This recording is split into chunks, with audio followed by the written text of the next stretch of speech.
Kayanggaw! Kumusta kayo? We hope that you're all safe and sound. And ayun, may konti lang pong pagbabago. So from Miss Love Horror Stories, mula po ngayon, Miss Gem Love Stories na po tayo bilang pagsunod sa new rules ng YouTube. So ayun. Pero syempre, ako pa rin naman po ang boses talaga behind Miss Love. It's just that my name is Gem po talaga. So ayun, let me introduce our names. Yours truly po, your narrator and your voice actress for this channel. I'm Gem. And my partner on this channel is... Rendell Castro. Yes. So, ayun po, kami po ang maririnig ninyo palagi. Hindi nyo lang kami maririnig, makikita nyo na rin kami. So, ayun. So, our story for today is Binatang Tagabuhat sa Tindahang Pag-aari ng Aswang. At ang ating letter sender ay si Popoy. Okay, let's hit it! Magandang araw po sa inyo, Miss Gem, at sa mga taga-suporta ng inyong channel. Sa totoo lang, hindi ko inakalang magsusulat din ako sa inyo. Pero dahil gusto kong maghatid ng kilig, saya, at nakakakilabot na pangyayari sa inyong listeners, nagsulat ako. Umaasang mapili ang kwento ko at mabigyan ninyo ng buhay sa pamamagitan ng inyong mga boses. Dumayo ako sa isang baryo para maghanap ng trabaho. Pero hindi lang pala trabaho ang nahanap ko ron, kundi pag-ibig. Ako nga pala si Popoy at ito ang aking kwento.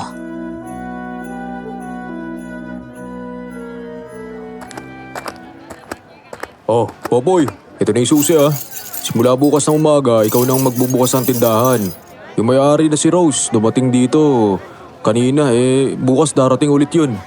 Mga bandang 9:00 ng umaga yung dating niya palagi. Tuturuan kita sa lahat ng gagawin mo para pagdating niya dito, wala na siyang masasabi. Salamat po. Huwag po kayong mag-alala. Ayusin ko po yung trabaho ko dito para wala pong masabi yung may-ari. Mabait naman yung si Rose, Popoy. Matulungin at mapagbigay. Sana naman. Huwag mo abusuin yung kabutihan ng amo mo. Kaibigan ko rin yun simula pa nung bata kami. Opo. Ito bang mga bigas sa labas? Ito yung di-display mo ha. Tapos yung mga pagkain ng manok at baboy, ibang pwesto ng mga yan. Kaya ayusin mo. Kaya mo naman natang buhatin yung isang sako na yan, di ba? Opo. Sanay naman ako magbuhat ng mabibigat na bagay. Ganyan din naman yung trabaho ko noon sa baryo namin. Isang sakong palay ang binubuhat ko tapos dinadala ko sa kubo ng may-ari. Medyo may kalayuan din yun.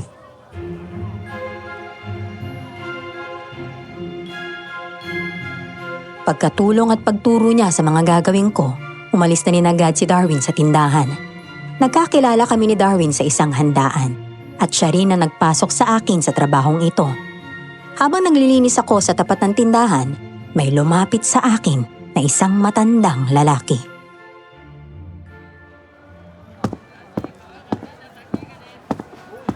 Ikaw ba yung nahanap ni Darwin na bago magtatrabaho dito?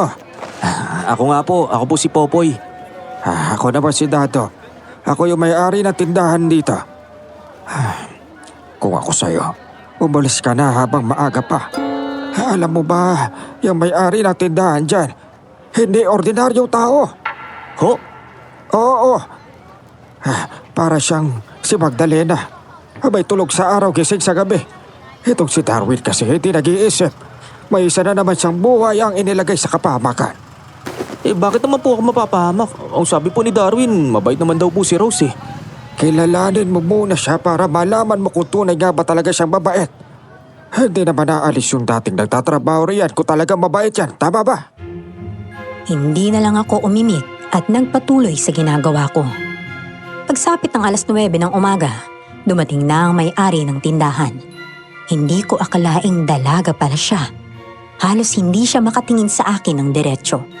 Panay ang iwas. Sasalita, nakayuko. Alam mo na ba kung saan ka matutulog? Hindi pa. Wala namang sinabi si Darwin sa akin tungkol po dun. Di bale. May kwarto naman dyan sa likod ng tindahan eh. Doon ka nalang matulog kaysa naman mangupahan ka pa at magbayad, di ba? Libre na lahat para sa'yo. At huwag kang mag-alala. Ako na rin ang bahala sa pagkain mo, ha? Salamat ha. Alam kong naturuan ka na ni Darwin sa lahat ng gagawin mo rito, kaya naman pagkakatiwala ko na sa'yo yung negosyo ko, ha? Basta ang pinakaayaw ko lang sa lahat, yung ninanakawan ako. Alam kong masama akong magsalita pagdating dito pero nagpapakatotoo lang ako, okay? Okay, sige, wala pong problema. Nakamahabang itim siyang damit at abala sa paglilinis ng tindahan. Kaya tinulungan ko na rin siya. Sa mga sumunod na araw, wala naman akong narinig na reklamo mula sa kanya tungkol sa trabaho ko. Tahimik lang si Rose kapag dumarating. Bilang ng pera, linis dito, linis doon. Pero aaminin ko, hindi ko maiwasang mapansin ang kakaiba niyang ganda. Mabango palagi, mahaba ang buhok at napakabait pa. Hindi ko tuloy maiwasang mahulog ang loob ko sa kanya. Hanggang sa biglang dumating si Mang Dado, ang may-ari ng kabilang tindahan. Galit na galit at hinahanap si Rose.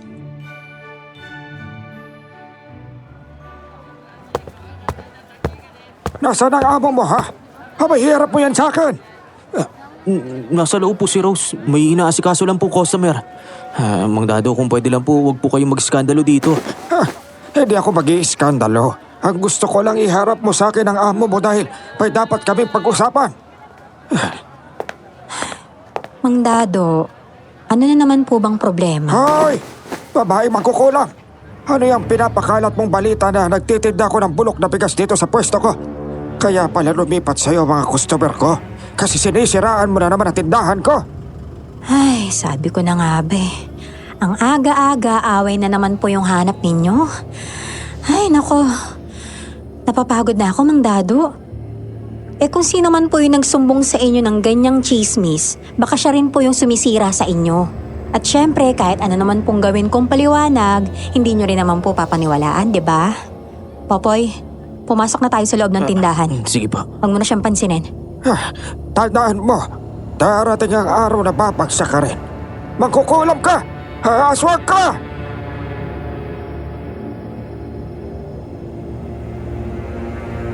Bagaman halatang nananawa na si Rose sa ganitong eksena, pinilit niya pa rin maging kalmado ng sandaling iyon. Pagdating namin sa loob ng tindahan, tinanong ko siya kung totoo ba ang paratang ng matandang lalaki.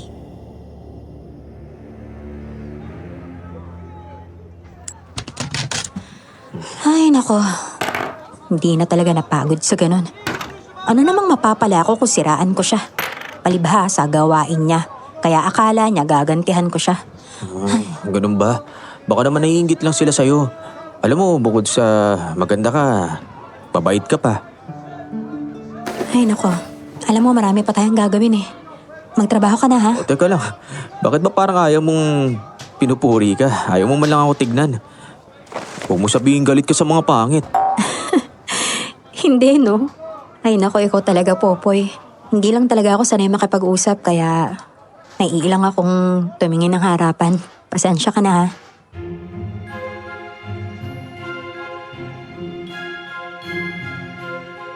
Sa unang pagkakataon, nakita ko siyang tumawa. At lalo pang lumitaw ang ganda niya. Nang sumapit ang gabi, nagpapahinga na ako sa higaan. Napabangon ako nang biglang may narinig akong lumalagaslas sa bubungan. Para bang may malaking pakpak na lumilipad. Natakot ako. Pero alam ko namang hindi iyon makapapasok sa kwarto ko dahil mahigpit ang lock. Halos hindi ako nakatulog ng maayos dahil panay ang manman ko sa paligid. Kinaumagahan, maaga pa rin akong nagbukas ng tindahan, naglinis at nagayos. Nang dumating si Rose sa tindahan, mailap pa rin siya sa akin.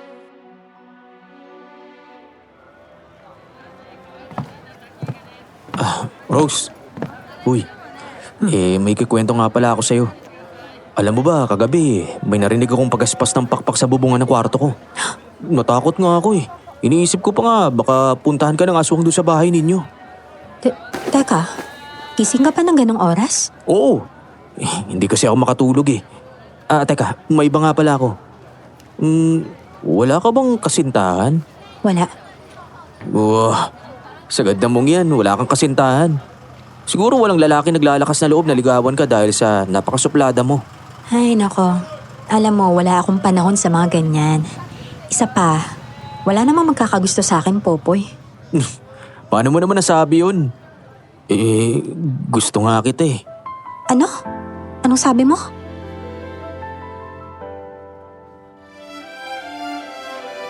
Umiling lamang ako sa kanya at ngumiti. Hindi ko naman inaasahang darating si Rita. Kaibigan ko siya mula bata pa lamang ako. Si Rita rin ang dahilan kung bakit nakarating ako sa baryo dahil dito siya nakatira.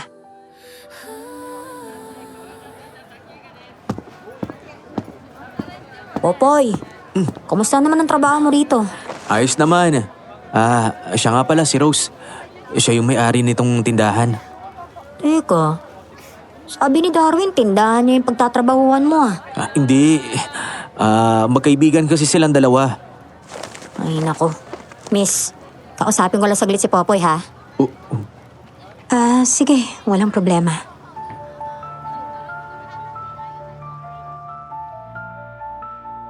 Hinila ako ni Rita palabas ng tindahan. Hinampas niya ako sa balikat. Galit na galit siya sa mga sandaling iyon.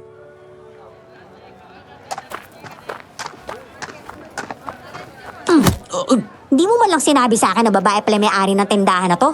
Tapos maganda pa? Nako. Kung ano man yung iniisip mo, walang katotohanan yan. Yung si Rose, mailap nga yun sa mga lalaki. Ay naku, ganito na lang ha. Umalis ka na lang kaya dito. Mahanapan na lang kita ng bagong trabaho. Oo, teka. Maayos naman ako dito, Rita. Alam ko nag-aalala ka sa akin, pero ayos lang talaga ako. Ay naku, huwag ko lang talaga maalaman-laman na may gusto ka sa babaeng yun ha.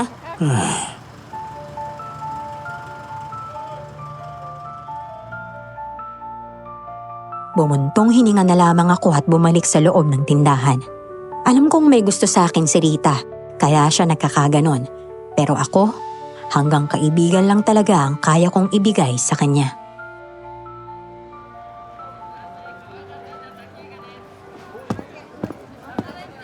Naku, mukhang galit sa'yo yung kasintahan mo ah.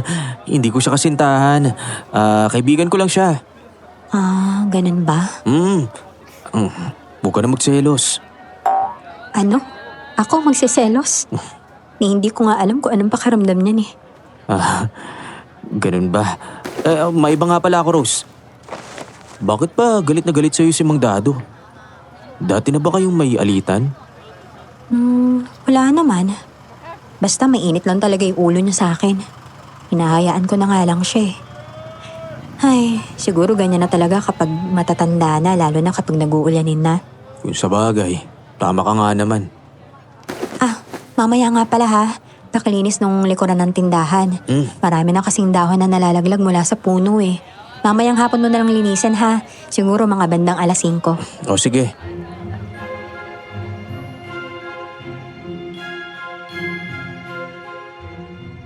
Hindi ko talaga mapigilan na sarili kong mahulog kay Rose habang araw-araw ko siyang nakikita. Maya-maya ay dumating si Darwin sa tindahan para kamustahin ako. Iba ang ngiti at salita ni Rose kapag si Darwin ang kausap niya. Mukha siyang komportable. Hindi ko nagustuhan ang mga nakita ko. Kaya nagtakal na lamang ako ng bigas para ilagay sa plastic.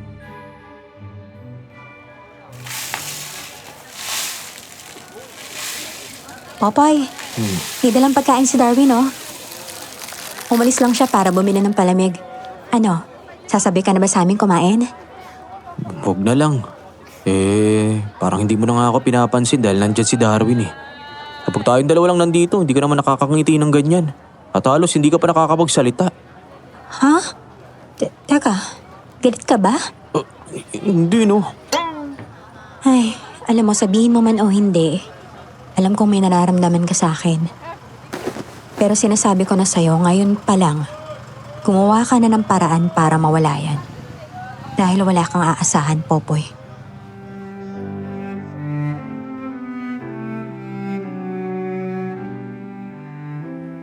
Hindi na ako umimik. Kung sa bagay, isa lang naman akong hampas lupa. Kaya siguradong hindi niya ako magugustuhan. Sa unang pagkakataon, naramdaman ko ang pakiramdam ng isang broken-hearted. Hindi pa nga ako nag-uumpisang manligaw, na busted na ako kaagad. Buong araw nandoon si Darwin sa tindahan. Pagsapit ng alas 5 ng hapon, Naglinis na ako sa likuran ng tindahan. Habang tinitipon ko ang mga dahon, may nakita akong putol na kamay ng tao.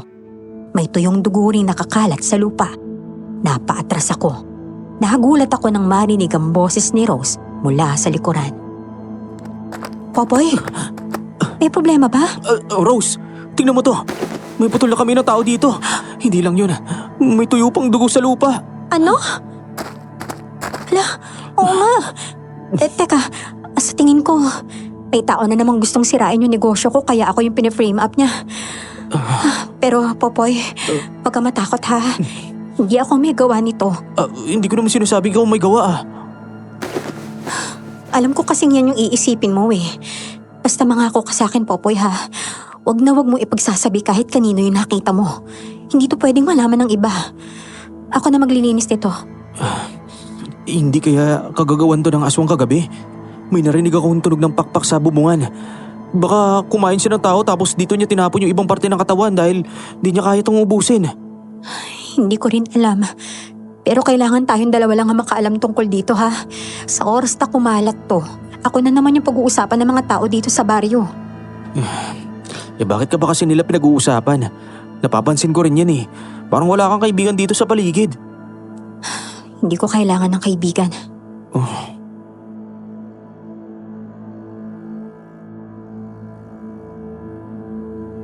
Pinaalis niya ako sa likuran ng tindahan at siya na nagpatuloy sa paglilinis.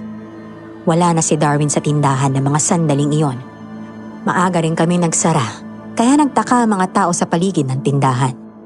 Nang makaalis na si Rose, lumapit si Mang Dado sa akin. Nag-uusisa kung bakit maaga kaming nagsara.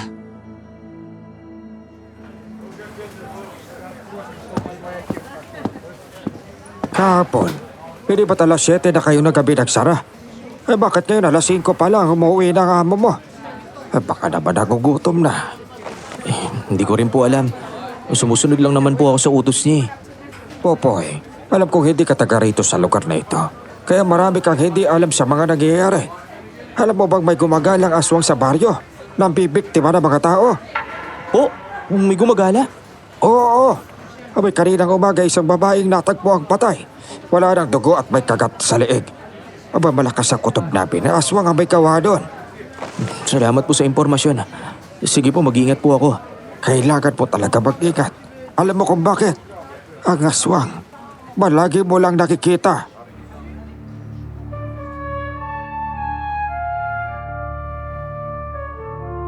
Tumawa si Mang Dado sa akin. Medyo nakatatakot ang tawa niya, kaya tinalikuran ko na lamang siya. Lumipas pa ang ilang araw at biglang hindi dumating si Rose sa tindahan. Iyon ang unang pagkakataong hindi siya pumunta ron. Nalaman ko sa ilang bumibili na si Rose pala ay sinugod ng mga tao sa bahay niya ng mismong araw na yon.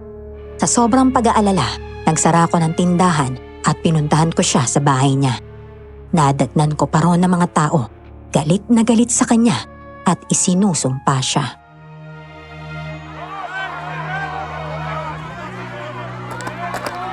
Manglado, kaya po pala nakasara rin kayo kasi nandito kayo sa bahay ni Rose. Hindi kami hinaharap ng amo mo. Rose, lumabas ka riyan! Harapin mo kami! Huwag kang magtago riyan na parang inosente! Hay! Harapin mo akong bruha ka! Ang dami mo ng kasalanan sa akin, ha? Kaya ngayon, hindi ko na ito mapabalagpas! Oh boy! Ako po boy, buti naman nandito ka. Galing ako doon sa tindahan para sana makausap ka eh. Oh, bakit? Ano bang meron? Yung amo mo, pinaghihinala ang aswang. Ano? Kung aswang siya, dapat alam mo yun kasi dito ka nakatira. Hindi ba 2 taon ka nang lumipat dito galing doon sa kabilang baryo? May mga chismis nga ako naririnig tungkol dyan, pero wala namang nagkukumpirme. Pero ngayon kasi, siya na talaga yung tinuturo ng lahat. Ay nako, kapag hindi pa ako hinarap ng babaeng yan, susunugin talaga namin ang bahay mo, Rose! Rose! Kaagad lumabas si Rose sa harap ng bahay niya. Isa-isa niyang tiningnan ang lahat. Kasama na rin ako sa mga tinitigan niya.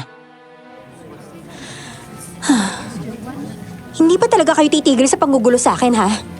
Ikaw, Popoy, Bumalik ka na nga doon sa tindahan at asikasuhin mo yon. Walang saysay ang makinig ka sa kanila. Popoy, hindi mo ba alam na pinag-iinala ang aswang ang babaeng ito sa baryo natin? Anong pinaghihinalaan? Aswang talaga yan! Hoy, bruha! Ang dami kong manok na namatay kagabi, ha? Kinuha mo lang ang dugo. Tapos iniwanan mo na yung katawan nila doon mismo sa likod ng bahay ko?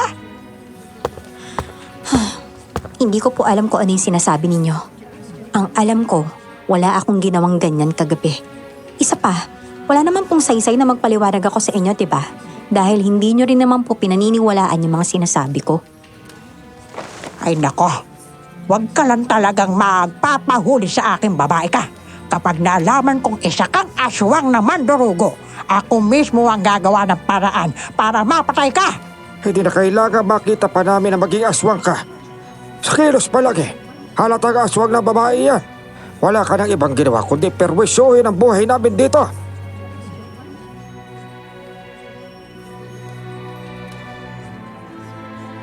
Muli silang tinalikuran ni Rose, kaya wala nang nagawa ang mga tao kundi umalis na lamang. Nagpasya na sana akong bumalik sa tindahan pero pinigilan ako ni Narita at Mang Dado.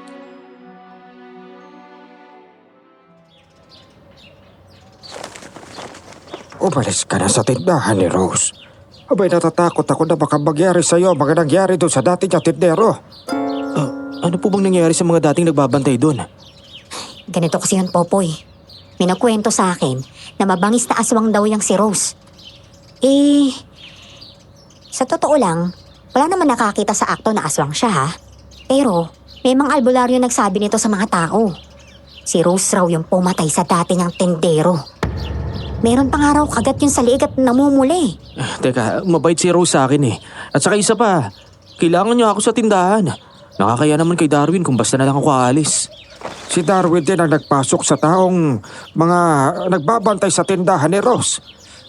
Kung ako sa'yo, huwag ka magpapabulag sa kanila. Huwag ka magpapabulag sa ganda na nakikita mo sa kanya. Hindi lahat ng maganda ay ligtas. Sige, kakausapin ko si Darwin. Kung papayag siya na aalis ako sa tindahan.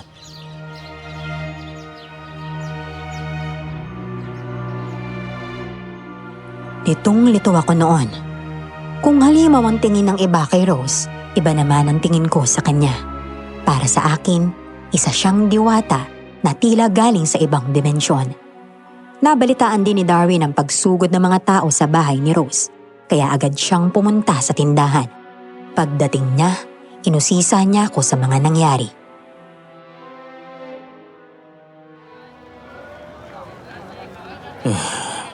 Marami raw kasing namatay na mga manok dito sa baryo. Hindi mo naman sinabi sa akin na kalat pala ang balitang aswang si Rose. Popoy, huwag ka maniwala sa mga tao dyan. Sinisiraan lang nila si Rose. Alam ko ring namatay ang dating nagtatrabaho dito. May kagat daw sa liig at wala ng dugo. Si Rose ang pinag-iinala ang may gawa nun.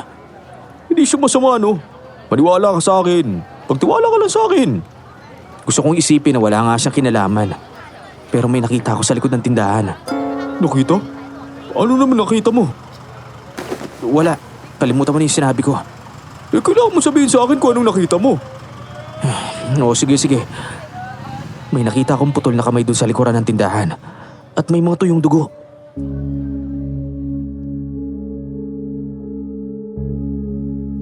Hindi nakaimik si Darwin sa mga sandaling iyon. Hanggang sumapit ang gabi, nagmanman ako kay Rose sa mismong bahay niya. Nakita ko siyang lumabas at nagtungo sa ilog. Maingat akong nakasunod sa likuran niya hanggang sa nagtago siya sa likod ng isang malaking bato.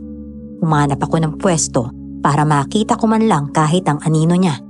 Sa ilalim ng liwanag ng buwan, nakita kong nag-iba ang anyo ni Rose. Nagkaroon siya ng 2 malalaking pakpak.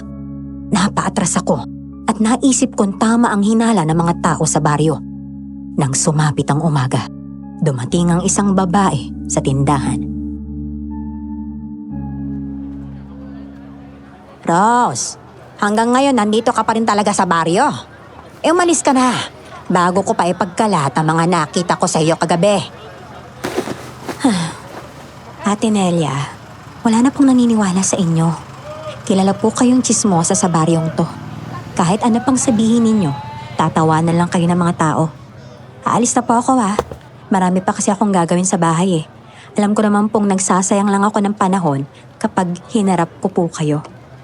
Ay nako, alam kong naging aswang ka kagabi doon sa malaking bato sa ilog. Ay, ano naman po yung gagawin ko dun sa ilog? Kung magiging aswang lang din po ako, bakit naman dun pa? Kaya ko naman pong gawin yun sa bahay kung gugustuhin ko, di ba? Ay talaga namang ang tapang-tapang mo. Wala ka talagang pinagkaiba sa nanay mo. Nelia! Bay, bakit ka na dito? Inaaway mo na naman ba babaeng yan? Alam mo, kahit ano pang sabihin mo riyan, hindi yan aalis sa baryo. Kaya nga napag-uusapan na naming lahat dito na kapag may nakakita sa kanya sa akto, matatagain talaga namin yan. Mang Dado, mawalang galang na po ha. Ah, Pero ang tandaan nyo na po, ang hilig nyo pa rin pong makisabat sa usapan ng ibang tao. Rose, nandito ka pala. Ang mabuti pa umalis ka na. Ako na bahala sa tindahan.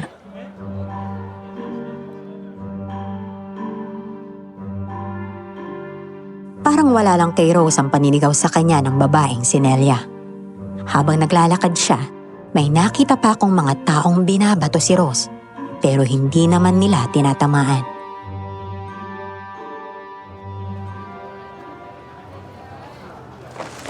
bilib din ako sa'yo, lalaki ka. Kahit kalat na ang balita tungkol sa kanya, hindi ka pa rin umaalis, ano? Lumalabas na nga ang pagiging aswang ni Rose. Tama po kayo, Mang Dado. Nakita ko siya sa akto kagabi. Naging aswang siya, kagaya ng nanay niya. Alam kong aswang siya. Pero hindi ako naniniwalang nakita mo siya sa akto. Mamaya nag-iimbento ka na naman ng kwento eh. Nako, totoo ang sinasabi ko. Abay, pasasaan ba't mahuhuli rin natin dyan sa akto? Bawat gabi, lalabas at lalabas yan kapag kabilog ang buwan.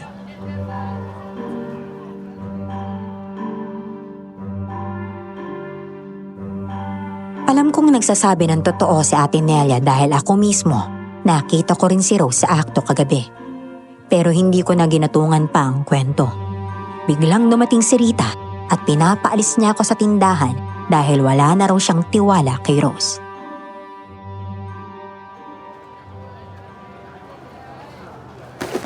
Uy, Popoy. Marami na yung nakakita na nagiging aswang siya. Kaya umalis ka na sa tindahan to bago pa muli yung lahat. Gusto ko maniwala sa kanila, oo. Pero iba naman kasi yung trato ni Rose sa akin. At isa pa, sige, sabihin na natin aswang nga si Rose. Siguro kaya siya sumasalakay sa maraming tao dito sa baryo dahil matabil ang bibig nila. Baka kaya sila napag-iinitan dahil kakachismis at para matakot din sila. Hindi yan ang dahilan, Popoy. Mula talaga sa angka ng aswang si Rose. Hindi mo ba alam? Baka hindi mo alam na kaya namatay ang nanay niya dahil pinatay ng mga tao. Nahuuli kasi ang nanay niya na nagpapalit anyo bilang aswang na mandurugo. Hindi naman po porket aswang ang nanay niya, aswang na rin yung anak niya, di ba? Naguguluhan na ako sa'yo, Popoy. Bakit ba parang ayaw mo nang umalis sa tindahan ng babaeng yun, ha? Ano, nagkakagusto ko na yata sa kanya eh.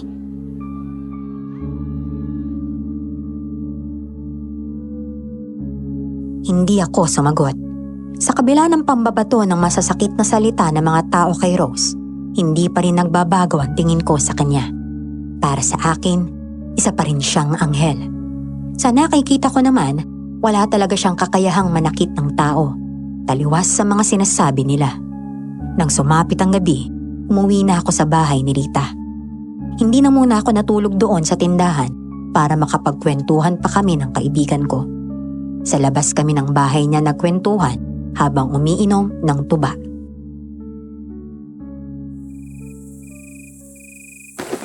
Popoy, marami pang ibang trabaho dyan. Tutulungan na lang kita maganap, ha? Basta umalis ka na lang bukas doon sa tindahan ng aswang na yun. Sa totoo niyan, inuusgahan na siya ng maraming tao kahit wala naman siyang ginagawang masama. Ayaw kong maging kagaya ninyo, no? Hindi naman porket aswang ka, wala na siyang karabatang mamuhay sa komunidad na to. Grabe. Ano bang punto mo at pinaglalaban mo talaga yung Rose na yun, ha? Naawa ako sa kanya. Masama na ang tingin ng lahat sa kanya, Rita. Hindi naman pwedeng dahil sa nakilala siya ng iba na masama, ganun na rin yung magiging tingin ko. Basta, mahirap ipaliwanag. Kailangan ni Rose ng karamay, kaya hindi ako aalis. Alam mo bang nasasaktan na ako sa ginagawa mo, ha? Pinapakita mo lang sa akin na mas mahalaga pa yung rose na yun kaysa sa akin, eh.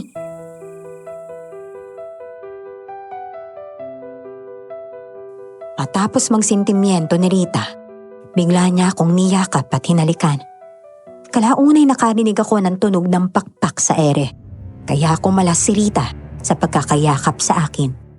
Isang nilalang na may mahabang buhok ang nakita namin. May mahahabang kuko at matutulis na ngipin. Sumugod siya sa amin. Hinila ako ng aswang, saka malakas na itinulak. Si Rita naman, sinakal niya sa leeg. Pero kaagad din niya itong binitawan at lumipad na palayo. Aray ko! Sakit ang leeg ko! Hayop na aswang yun, ah! Pumasok na tayo sa loob bago pa bumalik yung halimaw na yun. Tara na! Teka, bakit kaya umalis yun? Anong gusto mo? Hindi siya aalis at papatayin tayong dalawa. Eh, hindi naman sa ganun. Alam mo kasi parang sinira niya lang yung diskarte ko sa'yo kanina, eh. Tapos umalis na lang na parang walang nangyari. Ay, nakakabwisit. Ako, mabuti nga tumalis na yung halimaw na yun. Kahit wala tayong nagawa. Hindi kaya yun si... Si Rose! Malakas ang kutob ko na si Rose yung aswang na yun. Kailangan malaman to ng mga taga-baryo. Teka. Wala kang sapat na ebidensya para sabihing si Rose yung aswang na yun. Huwag mo nang dagdagan yung mga galit ng tao sa kanya.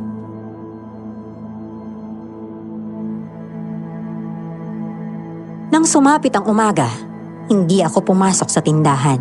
Dumiretso ako sa bahay ng kilala kong albularyo sa lugar. Medyo malayo ang bahay niya, sa paanan pa ng burol. Pero tinuntun ko yon para masagot ang tanong ko at makahingi na rin ng proteksyon.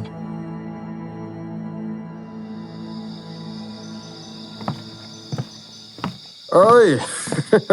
Papoy! Abay, bakit ngayon ka lang dumalaw? May dala ka bang tuba? Meron po. Pero kaya po ako nandito dahil may gusto akong itanong sa inyo tungkol po sana sa mga aswang. Ano ba gusto mong malaman tungkol sa mga aswang? Alam niyo po ba yung aswang na mandurugo? Aswang na mandurugo? Oo naman. Ang mga aswang na mandurugo ay magagandang dilag sa umaga.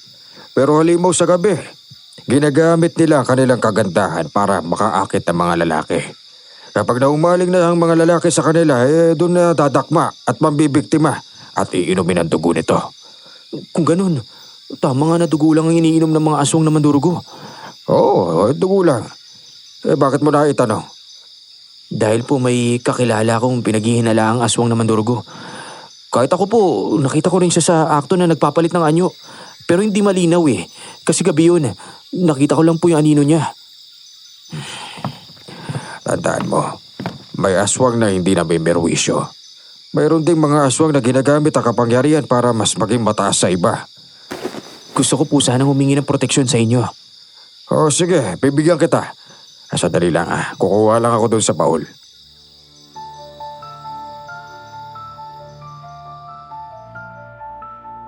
Si Kuya Juan ay isang albularyo, pero bihira siyang lapitan ng mga tao.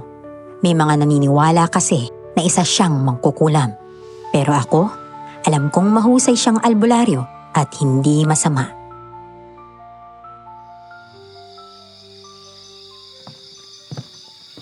Ito. Tignan mo itong agimat na ito. Meron itong bala na barel at may basbas siya ng kaibigan laban sa masasamang nilalang. Papaingkanto man o aswang o kahit mangkukulam, matatakot sila lumapit sa iyo dahil mararamdaman nila ang presensya ng bagay na ito. Salamat po magkano po ba to? Hindi ko na yan pababayarin sa iyo. Alam mo bang ginawa ko yan para kung sakaling may lumapit sa akin at humingi ng proteksyon, may bibigay ako. Kaya lang, alam mo naman, ayaw na nilang magpagamot sa akin. Akala nila dadagdagan ko pa ang sakit nila. Hindi ba po nung binasbasan kayo bilang albularyo, sinabi sa inyo na huwag niyong pilitin ang mga taong magpagamot sa inyo? Oo. Ang sabi niya, magpapagamot ang sino mang gusto magpagamot. Masaya ako dahil ikaw ang numero unong nagtitiwala sa kakayahan ko, Popoy. O sige na, dalhin mo na ito. At ito na kapalit ng tuba na dala-dala mo.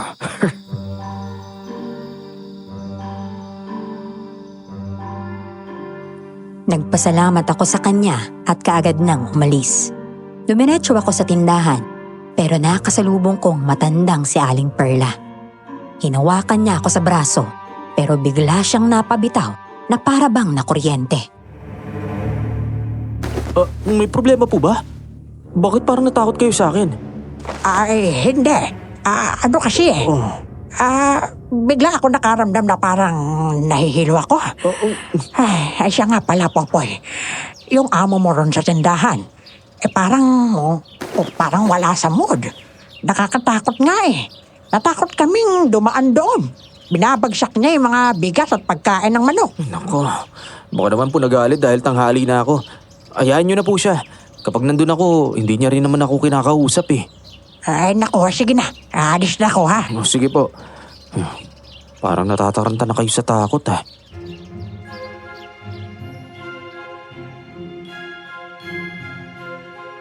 Nagmadali akong pumunta sa tindahan. Nadatnan ko nga si Rose sa binabagsak ang mga paninda sa tindahan niya. Napansin ko ang mga tinapay sa sahig. Nagkalat na para bang sinadyang ihagis.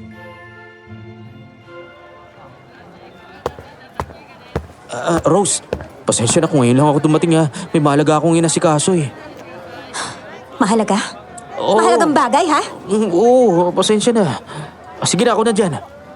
Wag na nga. Pwede ba? Umalis ka na sa harap ko. Hindi ako natutuwang pagmasdan yung pagmumukha mo. Kakausapin ko si Darwin. Sasabihin ko, paalisin ka na rito. Ano? Teka, bakit naman? Ano bang ginawa ko?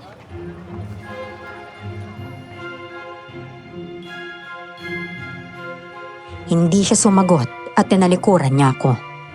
Ilang oras akong sunod ng sunod sa likuran niya, pero hindi niya talaga ako kinakausap. Noon pa man, hindi na talaga siya palakibo sa akin. Pero iba ang ipinapakita niya ngayon. Para siyang kasintahang masamang-masama ang loob sa akin.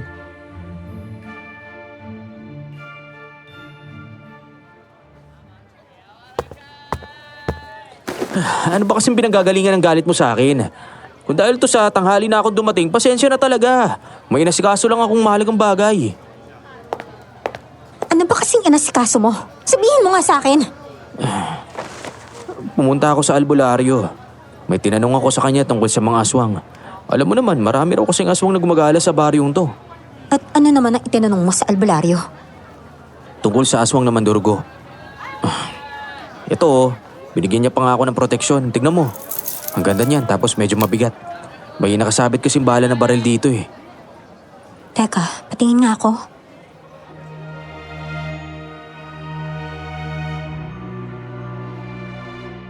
Hinawakan niya ang agimat na ibinigay ni Kuya Juan. Walang bakas ng takot sa mukha niya habang nakatingin doon. Naguluhan ako.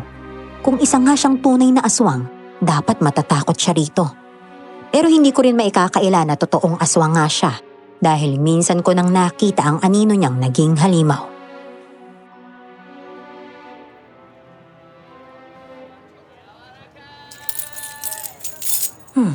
Mukhang magaling na albularyo na puntahan mo ah. Mabisang pangontra nga to laban sa aswang, mga elemento at mga mangkukulam. Alam mo to? Oo, wala namang masama kung magsuot ka ng ganyan eh. Kaya lang, hindi ba parang ang weird tignan? Mas mabuti pang itago mo na lang yan sa loob ng damit mo para walang makapansin. Itatago ko talaga to. Teka, gusto mo bang magkaroon ng ganyan? Ibibigay ko na lang to sa'yo. Naniniwala naman ako sa mga ganyan pero hindi ako nagsusuot niyan eh. Kung tutuusin, marami naman akong ganyang panangga sa bahay. Ganun ba? Oh, sorry na bati na tayo. Huwag ka na magalit sa akin. Si Rita nga pala. Bakit hindi na siya dumadalaw dito ha? Doon ako natulog sa... Aray!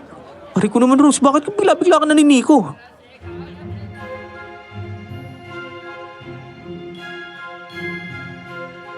Hindi siya sumagot at tumalikod. Nagtataka ako kung bakit hindi siya natatakot sa pangontra, gayong isa naman talaga siyang aswang. Habang lumilipas ang araw, mas lalo pang naging malalim ang nararamdaman ko kay Rose.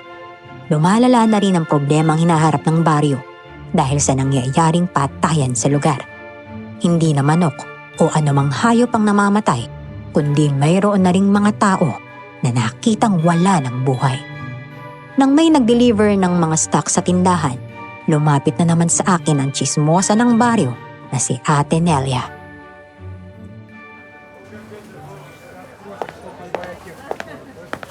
Popoy, hindi ka pa ba natatakot sa amo mo, ha?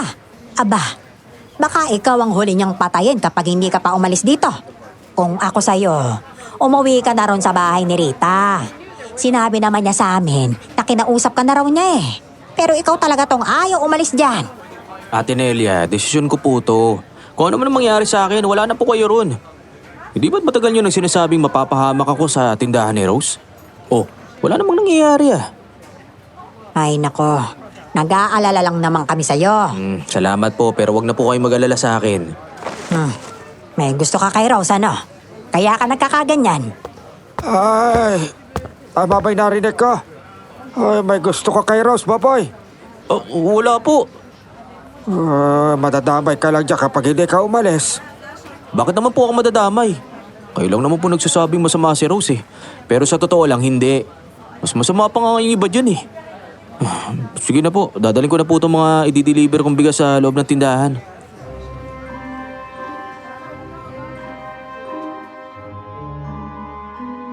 Walang nakaimik sa kanilang dalawa. Bago ako umalis, ngumiti pa ako sa kanila. Nakita kong inaabangan ako ni Rose sa may pintuan ng tindahan. Kaagad naman niya akong inusisa kung ano ang pinag-usapan namin.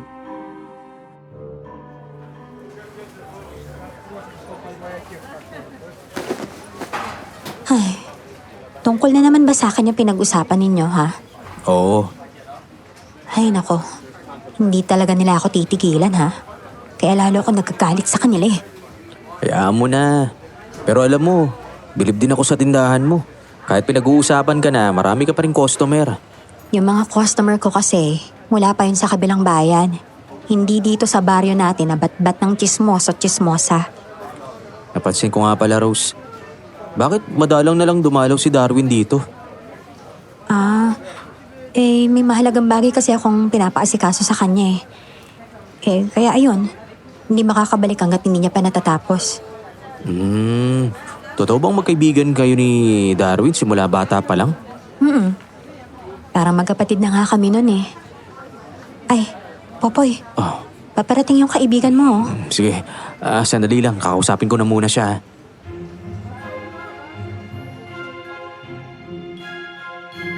Tama nga si Rose. Sumulpot si Rita. Kaya lumabas ako para kausapin siya. Nang sa gayon na hindi marinig ni Rose ang usapan namin ni Rita.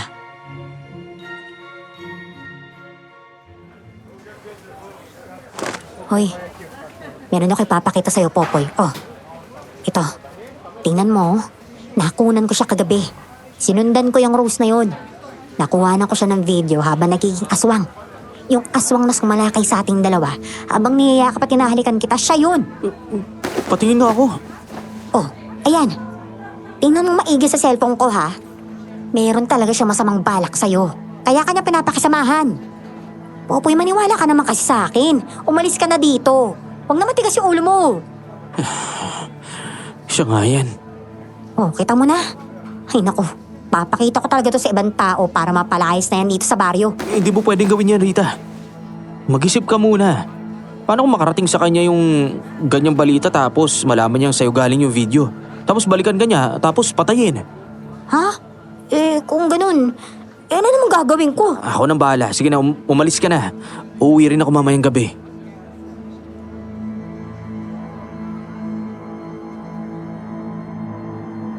Isinara ko ang tindahan na ikinagulat naman ni Rose. Hinarap ko siya at kinumpronta. Hindi ako natatakot sa kanya dahil meron akong proteksyon. Oh, Popoy, bakit mo naman sinasara yung tindahan? Minsan na rin kita nakita nagpalit anyo bilang aswang. Gusto kong marinig mismo sa bibig mo ang lahat. Ha? Ang alin? Alam mo, naguguluhan na talaga ako eh. Itong proteksyon na to para sa mga aswang. Pero bakit hindi ka natatakot gayong aswang ka naman? Ano ka ba talaga? Totoo ka ba talagang aswang o baka naman nagkukunwari ka lang na aswang? Ano bang sinasabi mo? Alam mo, wala kang karapatang tanungin ako ng bagay na yan. ikaw na lang ang laman ng usapan ng lahat ng tao dito. Pero ako hindi ko magawang husgahan ka. Kahit alam ko naman yung totoo. Alam mo na pala eh. Bakit nandito ka pa? Pwede ba? Umalis ka na. Para hindi ka na madamay. Hindi ako nagmamakaawa sa iyong manatili rito. Wala akong dapat ipaliwanag sa mga tao o kanino man. Hindi ko kayang layuan ka. Sabihin mo yung totoo. Ikaw ba yung aswang na sumalakay sa amin ni Rita ng gabing yon? Kung oo, bakit mo yun ginawa?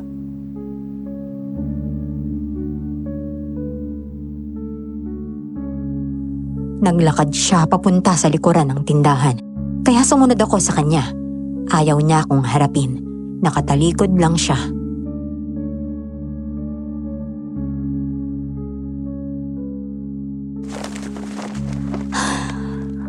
Popoy, dahil sa'yo kaya ako nanghihina.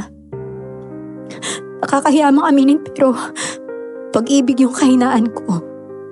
At kailangan mong mawala para hindi ako tuluyang malugmok. Tama sila eh. Dapat ka nang umalis. Wala kang pinagkaiba sa kanila, alam mo ba yun? Kasi lahat kayo, hinuhusgahan yung pagkatao ko na para bang ubod ako ng sama at wala na akong karapatang mabuhay. Rose, hindi sa ganun. Kung ikaw ang nambibiktima sa baryo, itigil mo na. Alam mo, marami nang natatakot at nalulungkot. Marami nang namamatay sa baryong to. Kung hayop lang ang namamatay, mababawasan kahit papaano ang pangamba ng mga tao, pero hindi, may tao na rin. At bakit ako yung sinisisi mo? Nakita mo ba akong pumatay? Ha? May nakakita na ba sa akin pumatay ako? Wala, di ba? Wala kahit isa. Popoy, namatay yung nanay ko noon dahil sa maling paratang ng mga tao sa baryong to. At kaya hindi ako pumapatol para hindi ako matulad sa kanya. Na namatay nang walang kalaban-laban. Popoy, marami kang hindi alam tungkol sa akin. Kaya wag mo akong huhusgahan. Oo, tama ka. Pero isa lang ang alam ko. Isa kang aswang. Ang sakit mo magsalita. Hindi mo nga ako nakitang naging halimaw eh. Kaya wag mo ako tatawagin ng ganyan. Wala namang masama. Tama na. Dito na natin tapusin yung usapang to.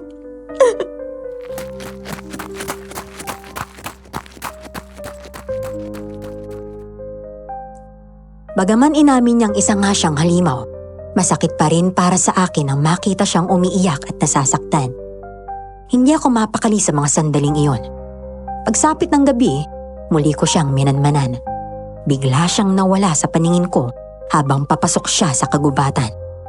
Hinanap ko si Rose pero hindi ko na siya nakita. Hanggang makalipas ang kalahating oras, hindi inaasahang nagkasalubong kaming dalawa. Inilawan ko siya at nakita kong may dugo ang kamay at bibig niya.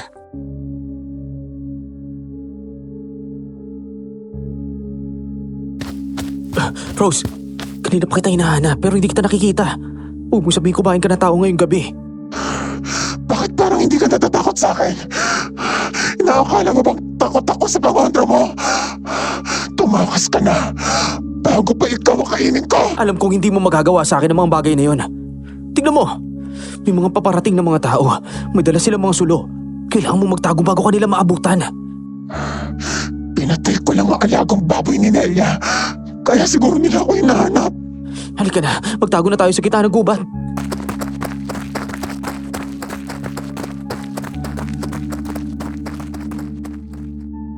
Hinila ko siya para makapagtagpo kami. Nagkahiwa-hiwalay ang mga tao sa baryo para hanapin ang aswang na kumain sa baboy ni Ate Nelia. Naririnig namin ang usapan nila sa gitna ng daan. Halos magwala si Nelia sa nangyari sa alaga niyang baboy.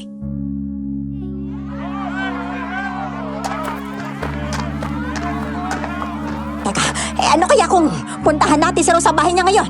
Doon natin siya abangan. Ay nako, hindi natin siya mahuhuli kapag doon tayo nagabang. Mahahanap natin siya ngayong gabi kahit anong tago pa niya. May mga tanod na nakapalibot sa bahay na ngayon nang hindi niya alam. Kaya ang gagawin natin, hanapin siya at saka patayin. Tama. Abay, uulitin natin sa kanya ginawa natin sa nanay niya. Kung sana'y umalis na lang siya kagad eh. Hindi pa kamatayan ang naghihintay sa kanya. Tama, kinausap na rin ako ni Rita. May pinakita siya sa aking video kung saan nagpapalit ng bilang aswang si Rose. Pambihira, sapat ng ebidensya yon para patayin natin siya. Tama. Kailangan din nating isalba si Popoy mula kay Rose. Abay, teka kung may ginagawa ang babaeng yan.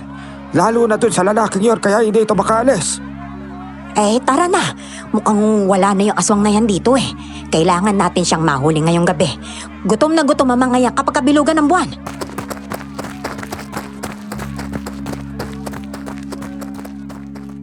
Nang makaalis na sila, nahuli ko si Rose na nakatitig sa akin. Kaagad din naman siyang umiwas ng tingin. Pinunasan ko ang bibig niya gamit ang panyo na lagi kong dala.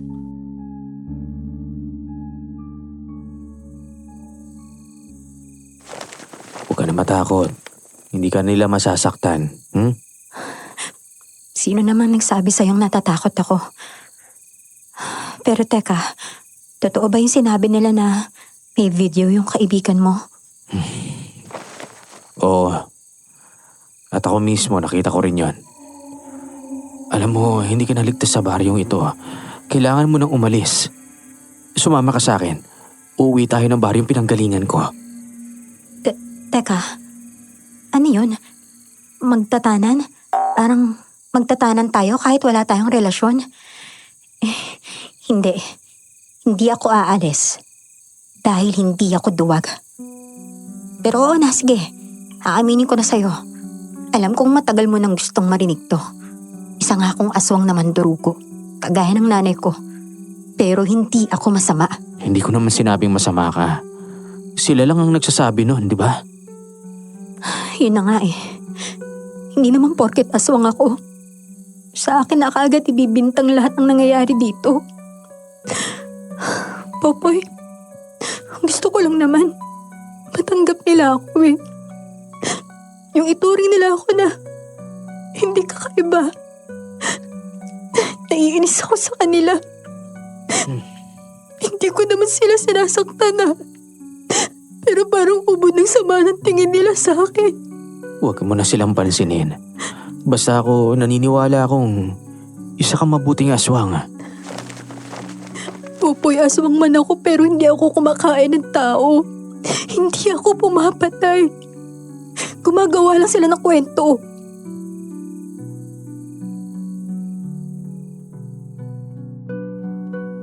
Habang nag-uusap kami, may narinig akong tila angil ng isang nilalang. Dahan-dahan namin iyong hinanap ni Rose hanggang sa natuntun namin. Tumambad sa amin ang isang nakatatakot na nilalang. Amoy bulok dahil nabubulok na rin ang katawan nito. May hawak itong tao at kinakagat sa leeg na para bang sinisip-sip ang dugo nito. Rose, alam mo ba kung anong nilalang yan? Isa rin ba yung aswang? Hindi ko alam kung anong tawag sa kanya pero isang bagay lang sigurado ko.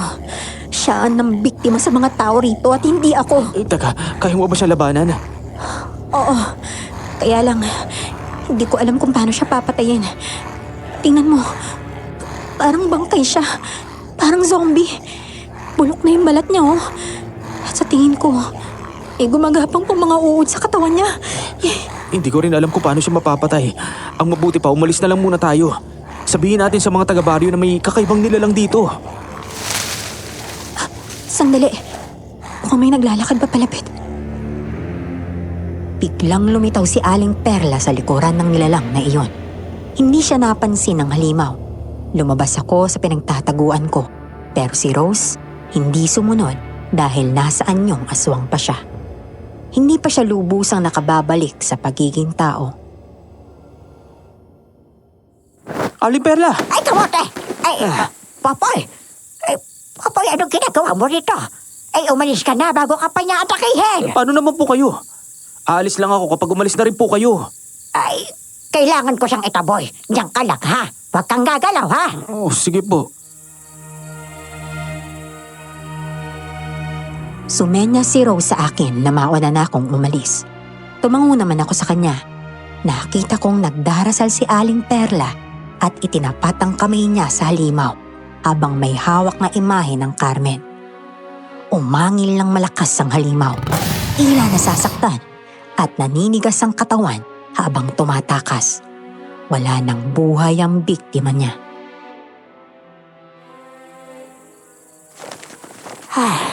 Popoy, muntik ka na sa halimaw na yun ah. Bakit ka ba naman kasi napadpad dito? Kaya po ako nandito kasi nakita ko ang mga tao nagkakagulo kanina. May nagsabi rin po sa akin na si Rose ang hinahanap ninyo. Aling Perla, malakas ang kutob ko na nagkakamali kayo ng hinala. Hindi talaga si Rose ang nambibiktima, kundi yung halimaw na yun. Tama ka. Ang halimaw nga na yun ay isang amalanhig. Iyan ang mga aswang na matagal nang namatay pero hindi napasahan ng itim na bertod. Kaya bumabalik sila. Kung ganun, ano pong makakapatay sa kanila? Tanging ang manunugis lamang ang makapapatay sa kanila. Umalis na tayo rito. May kutob na ako kung bakit bumabalik ang aswang na yan. Dahil kay Rose. Ang tatay lang naman ni Rose ang namatay na aswang na hindi napasahan ng itim na bertod.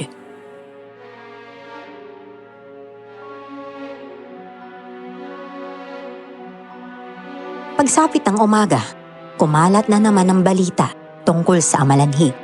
Lahat sila, inakalang tatay nga iyon ni Rose. Habang naglalakad ang dalaga papunta sa tindahan, binabato siya ng mga tao. Tinatamaan na ngayon si Rose, pero hindi siya nagagalit. Tahimik lang siya at diretso lang ang lakad papunta sa kinaroroonan ko.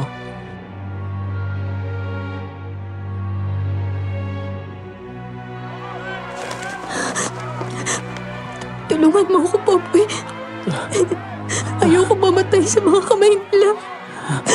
Pero ayoko pa rin ipakita na natatakot ako. Halika. Dito ka lang sa likod ko. Ako nang bahala sa'yo. Ano ba naman po kayo? Bakit yung tinatrato si Rose na parang hayop? Oo na! Sabihin na nga nating aswang siya. Pero hindi ba dapat lalo pa tayo maging maayos sa kanya? Kaya siya naghihigante sa gabi dahil malahalimaw din kayo lahat sa kanya araw-araw. Huwag kang makialam dito. Umalis ka na para hindi ka madamay. Dahil susunugin ko ang tindahan niya. Huwag niyo po idadamay ang tindahan niya. Baka naman naiinggit lang po kayo at galit lang po kayo Mang-Dado. Kaya pati tindahan niya dinadamay ninyo. Ay nako, ikaw mismo nakakita sa amalanhig kagabi, Popoy. Tatay iyo ni Rose. Bakit mo ba pinoprotektahan ng babaeng aswang na yan, ha? Wala kang alam sa mga nangyayari. Dumayo ka lang naman dito para magtrabaho, ha? Aling Perla, huwag niyo naman po idamay sa galit niyo yung kaibigan ko. Hindi niya naman alam yung ginagawa niya eh. Ano ba Rita? Alam ko ginagawa ko. Hindi masama si Rose. Wala siyang kinalaman sa mga nangyayaring patayan. Kung tatay nga niya ang pumapatay, edi tatay niya lang ang tugisin ninyo.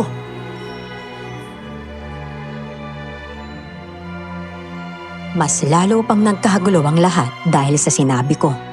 May ilang taga-baryo na may bitbit na malaking galon na may lamang gas. Binuhusan nila ang paligid ng tindahan pero pinigilan ko sila. Tigilan niyo na nga yan! Wala kayo karapatang surugin na tao walang ginagawang masama sa inyo! Ay, pati ikaw madadamay kapag hindi ka pa umalis riyan, Popoy! Teka, hindi niyo pwede idamay yung kaibigan ko. Kapag sinaktan niyo siya, irereklamo ko kayo sa bayan. Ang babaeng yun lang yung dapat yung sisihin kung bakit nagkaaga niya si Popoy. Ginamitan niya ng gayuma yung kaibigan ko. Kaya sunod-sunuran si Popoy sa kanya ngayon. Ano? Ha? Hindi totoo yan ha. Wala akong ginagawa kay Popoy.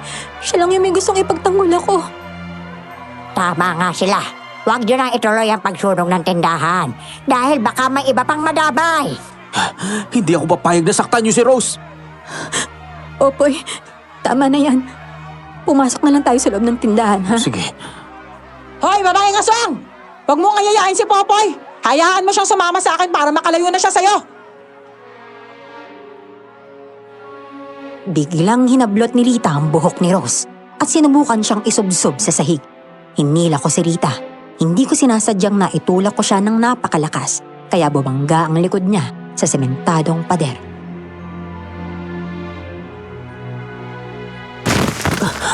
Aray ko! Popoy, bakit mo naman ako sinaktan? Hindi kita sinaktan. Hindi ko naman sinasadya eh. Sorry. Lahat ng pinagsamahan natin, sinayang mo lang ng dahil sa babaeng aswang na yan? Hindi ako naniniwalang hindi mo siya gusto. At hindi ka naman magkakaganyan kung hindi ka ginayuma. Inosente si Rose, no? Hindi. Hindi ka naman ganyan magsalita noon ah. Kayong lahat, hindi niyo pwede saktan si Rose hanggat hindi niya na ibabalik sa normal yung kaibigan ko. Ay, nako. Ito na kaibigan mo. Noong pa namin pinagsasabihang umalis pero ayaw niya. Ayan tuloy ginamitan pa ni Rose ng itim na mahika. Ayos ka lang ba, Rose? Popoy, paalisin mo na sila bago pa ako tuluyang magalit. Sige. Umalis na kayo! Sige na! Rita, umuwi ka na sa bahay. Bilisan mo! Malapit na. Malapit nang malaman ang katotohanan. Masasagot na rin ang lahat ng tanong ninyo. Maghintay lang talaga kayo. Hindi ako ang tunay na masama rito. Para sa kanila, ginayuma ako ni Rose dahil madalas ko siyang ipagtanggol. Pero alam ko sa sarili ko kung bakit ko yon ginagawa. Mahal ko siya. Kahit pa aswang siya. Handa akong protektahan siya sa lahat. Kahit pa laban sa kaibigan ko.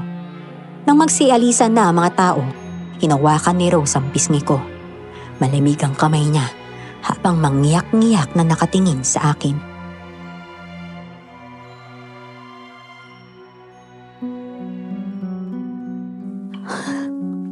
Popoy, sa lahat ng tao rito, ikaw lang ang naniniwala sa akin. Meron pa palang isa, si Darwin. Dalawa lang kayong naniniwala na hindi ko kayang pumatay ng tao. Yung sinasabi nilang amalanhig, Popoy, hindi ko yung tatay. Paano naman babalik yung tatay ko? Gayong sinunog na nila yung katawan niya. Sinunog ang katawan? Oo. Kaya kahit ako, nagulat din ako sa paratang nila, Popoy eh. Hindi ko hinihingi sa'yong ipagtanggol mo ko. Pero nagpapasalamat ako. Kasi, totoong napapasaya ako sa lahat ng ginagawa mo para sa akin eh. Pero ayoko namang mapahamak ka ng dahilan sa akin, Popoy. Huwag kang mag-alala. Tutulungan kitang malampasan ang problemang to. Hindi kita iiwan, Rose. Handa ako ipagtanggol ka sa lahat. Teka. Hindi mo ba napansin si Aling Perla kanina? Habang nagsasalita siya, atras siya na atras sa'yo eh. Para bang takot na takot siya. Ano naman yung kakatakot niya sa akin?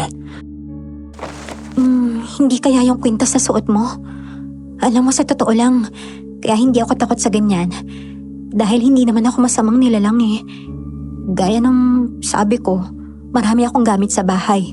Mga gamit ng mga albularyo. Ang tatay ko kasi, Popoy, may lahing aswang, pero may lahi ring albularyo. Alam ko rin kung saan galing ang ganyang pangontra. Kay Tito Juan yan, ang kapatid ng tatay ko. Ano? Kapatid ng tatay mo si Kuya Juan? Oo. Hindi lang niya siguro alam na sa akin mo gagamitin yung pangontra mo.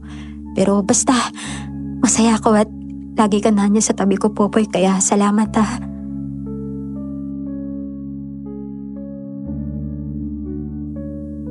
Nakarinig kami ng yabag papunta sa kinaroroonan namin. Sabay kaming napalingon. Si Darwin ang naroon. Nagtataka habang pinagmamasdan kaming dalawa.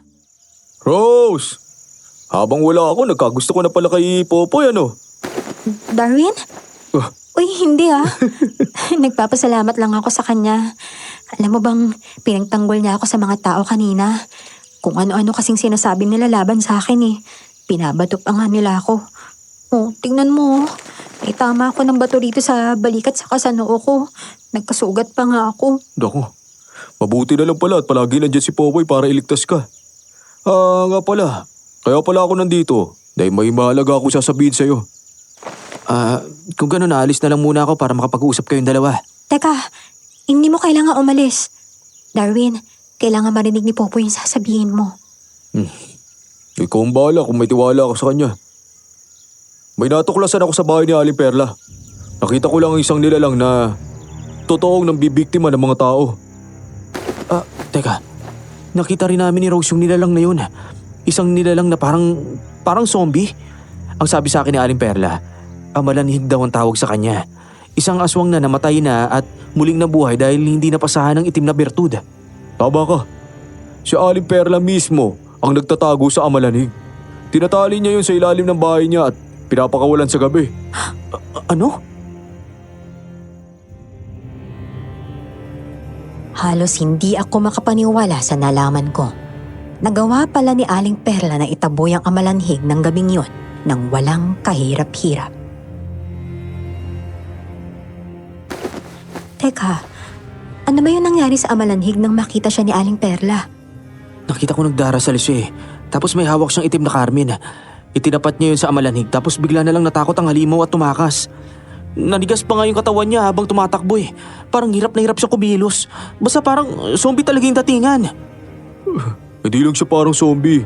Dahil zombie na nga lang talaga siya. Siya ang umiinom ng dugo ng mga tao pero si Rose ang napagbibintangan.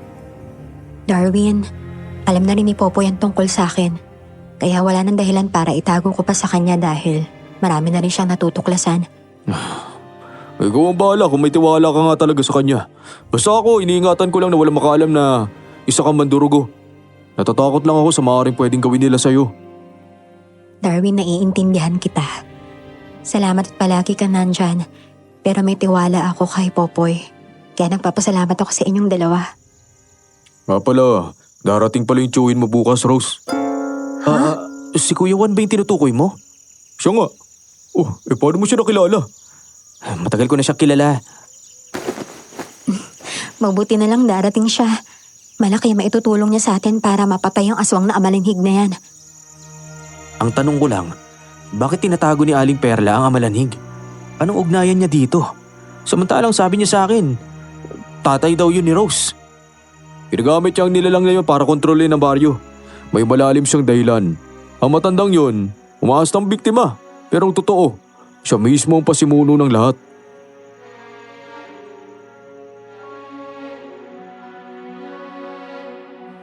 Doon ko lamang naisip na kaya pala may kakayahan ng matandang iyon na paalisin ng Amalanhig dahil siya pala ang may kontrol dito. Pagsapit ng hapon, nagsara na ako ng tindahan. Ako na lang ang natira. Alis na sina Darwin at Rose. Napadaan si Aling Perla sa harap ng tindahan. Ngumiti siya sa akin, saka lumapit.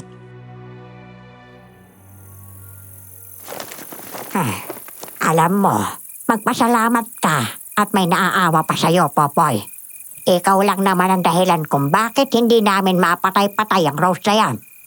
Bakit ba kasi gusto niyong patayin si Rose kahit wala naman siyang ginagawa sa inyo? Natatakot po ba kayo na baka matuklasan ng iba na hindi naman siyang tunay na masama? Natatakot? Bakit naman ako matatakot? Mapapahamak ang kaibigan mo pag nagmatigas ka pa, Popoy. Alam mo ba kung ano ang plano ng mga tao, ha? Ang plano nila dakpin si Rita at gawing pain para hindi ka na makahadlang sa plano naming patayin si Rose. Ganun ba? May gusto nga po pala akong ipakita sa inyo. Oh, eto. Tignan nyo. Oh, ang ganda no? Ay, Gawa to sa isang... Teka, wag mo. ano nga to? Wag mo nga ipakita sa akin yung... Wag mo ipakita sa akin yan. Hindi naman ako natatakot dyan. Hindi ko naman po sinasabing natatakot kayo. Sinasabi ko lang po, tignan nyo. Oh.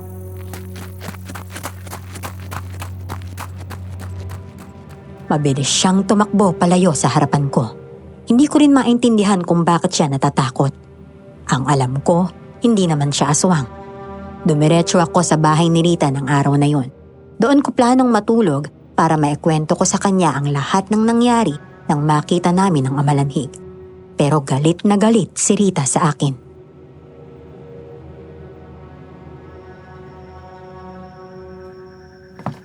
Oh, akala ko ba wala ka ng balak umuwi dito sa bahay? Naaalala mo pa palang buhay ako. Rita, magkaibigan tayong dalawa. Huwag naman sana maapektuhan yung pagkakaibigan natin ang dahil lang sa mga nangyayari. Sabi nga pala ni Aling Perla, balak ng mga taga-baryo na dakpin ka para gawing pain laban sa akin. Teka, bakit ako yung ipapain sa'yo? Ano pa ba? Para raw hindi ako mangyalam kapag papatayin na nila si Rose. Rita, maniwala ka sa akin. Hindi masamang aswang si Rose. Hindi niya ako ginayuma kaya ako siya pinagtatanggol. Ginagawa ko to dahil pinaglalaban ko ang karapatan niya bilang tao. Bilang tao? Hindi siya tao. Halimaw siya, Popoy, halimaw. Rita, kaya lang naman siya ganun dahil malahalimaw din ang mga tao sa kanya sa umaga. Hindi ka ba naawa sa kanya? Wala siyang kakampi. Siya, laban sa lahat. Kaya ako siya sinasamahan ngayon dahil nararamdaman niyang may sandigan siya at may naniniwala sa kanya. Opo, hindi mo naman obligasyon yan eh. Kapag napahamak ako ng dahil sa'yo hindi talaga kita mapapatawad. Kakalimutan ko lahat at pinagsamahan natin mula nung bata pa tayo. Bakit ba kasi naniniwala ka sa ibang tao kaysa sa akin? Hindi nga talaga masama si Rose. Ay naku, naniniwala ako sa'yo na hindi siya masama. Pero ikaw naman kasi, parang hindi mo man lang iniintindi yung nararamdaman ko eh. Alam mo, mabuti pa yung babaeng yun. Kahit huli na kayo nagkakilala, pinagtatanggol mo. Samantalang ako, hindi. Alam mo ba, yung mga sinasabi ng mga tao tungkol sa'yo, ako yung humaharap nun mag-isa dahil alam kong busy ka dun sa rose mo na yon.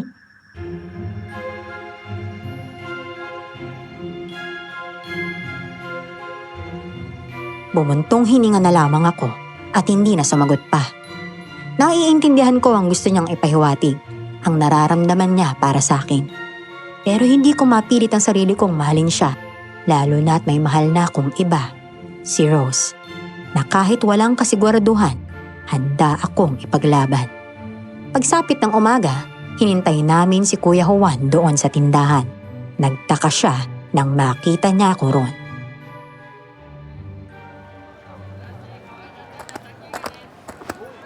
Oh, Popoy. Bakit ka na dito sa tindahan ng pamangkin ko? Huwag mong sabihin kaya ka humingi ng proteksyon para sa kanya. Hindi po. Dito po ako nagtatrabaho. Hindi ko naman po kasi alam na pamangkin niyo pala si Rose eh. Oo, papangkin ko yan. Kapatid ko ang tatay niya. Hindi ko talaga inaasahang dito tayo magkikita. Nagtataka ka ba kung bakit hindi natatakot ang pamangkin ko sa proteksyon mo? Sa totoo po niyan, opo. Ang akala ko nga po, peke yan eh. Nasabi ko na po sa kanya na tsuhin kita. Kuya Juan, pwede po ba natin pag-usapan yung sinabi ko sa inyo kahapon?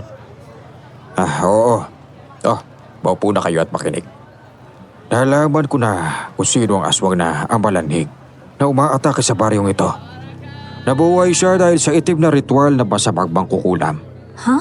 Masamang mangkukulam? Alam niyo po ba kung sino yung mangkukulam? Aba, oo naman. Alam na alam ko. Wala kaya bilib sa kakayahan ko, pabangkin. Kung ganun, sino po? Di sino pa, di yung perla na yan. Siya ang masamang mangkukulam. Binuhay niya ang asawa niyang amalanhig para makaganti sa baryo. Di mo ba alam, Rose, na ang pumatay sa asawa niya ay ang nanay mo? Ha? Oo. Kaya kanya pinag-iinitan dahil may atraso sa kanya mga magulang mo. Kung ganun, may dahilan pala ang galit niya. Ganun na nga. Ito ang gagawin natin. Mapipigilan natin ang paghasik ng lagim ng amalanhig na yan kapag naibalik natin siya sa hukay. O kung hindi man, gagawin natin abo ang katawan niya. Ano naman po gagawin natin kay Aling Perla? Babasagin ko ang anting-anting niya para hindi na siya makapangkulam. Hindi na niya magagamit ang itim niya kapangyarihan kapag ka nangyari yun.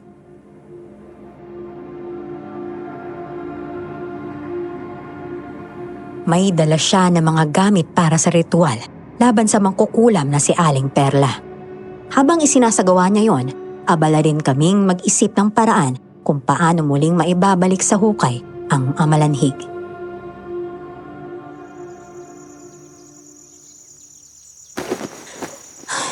Teka, patay na yung kalaban natin eh. Paano pa natin siya mapapatay ulit? Yun nga rin ang iniisip ko. Mahirap siyang ibalik sa ukay dahil sigurado akong lalaban na yun. Mukhang apoy na lang talaga ang maasahan natin para mapatay siya. Mamaya, kapag tapos ng ritual ni Kuya Juan, kakausapin natin siya kung paano pa o ano pa yung pwede nating pangontra laban sa amalanhig. Teka, talaga bang sasama ka sa amin sa laban? Oo, sasama ako. Gusto kong gawin ito para malinis ang pangalan mo sa mga tao.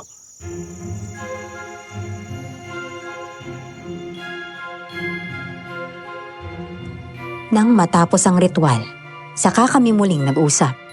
Ayon kay Kuya Juan, natalo na niya ang itim na kapangyarihan ni Aling Perla. nababasag na niya ang anting-anting sa lakas ng kanyang espiritu.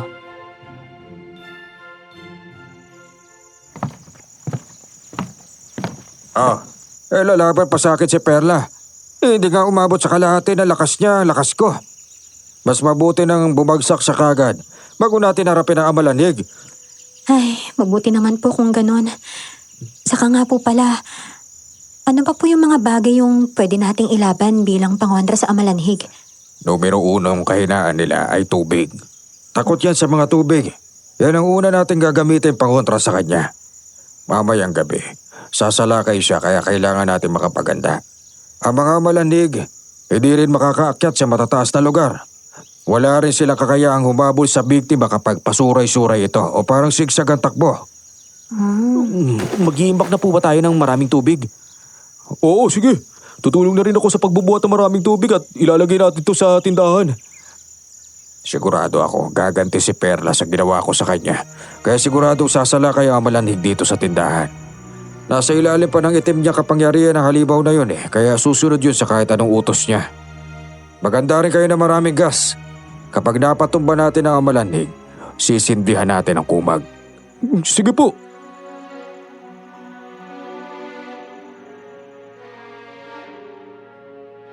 Tigda 2 container ng tubig ang dinala ko sa tindahan para mapuno ang malaking drum.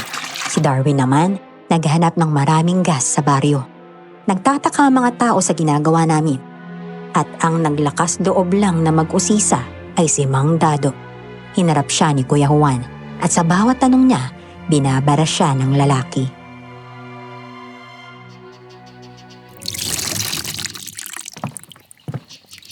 Ano na naman pinagkahandaan ninyo? Ay, kung sakaling sasala kayo mga tao sa baryo, may panlabak kayo na. Tanda, ano ba? Hanggang ngayon ay sama-sama pa rin ang ugali mo. Ano mo bang nagsumbong sa akin ng pamangkin ko na ikaw raw ang leader ng mga nananakit sa kanya dito sa baryo? Oy, magbago ka na ha. Tumatakbong oras. Baka hindi mo na mamalaya, malapit ka na palang mamatay. At sa impyerno ang bagsak mo. Ikaw talaga palpak na albularyo ka. Hindi ka naman magaling palibhasa, nagpapanggap ka lang na albularyo para mapagtakpan ang pagkaaswag ng pamangkin mo. Ano ka ngayon? Dahil may ebidensya na laban sa kanya. Wala akong pakialam sa ebidensya mo, tanda. Subukan nyo lang nasaktan ang pamangkin ko at malilintikan kayo lahat sa akin. Hinayaan ko na kayong saktan at patayin ang mga magulang niya. Pero hindi ako papayag na ulitin nyo yun sa kanya, ha? Tama na po yan. Hayaan niyo na lang po siya. Huwag niyo na pong patulan. Sumusobra na tong hukluban na to Porket hindi lumalaban ang pamangkin ko, ha? Eto tandaan mo, Mang Dado. Kung talagang masama ang pamangkin ko, baka noon niya pa kayo pinatay. Malakas na aswang to pamangkin ko. Isang aswang naman durugo. Kaya ano ang ilalaban niyo sa kanya? Pasalamat talaga kayo at mabuti siyang aswang. Kakampi niyo siya, hindi kaaway.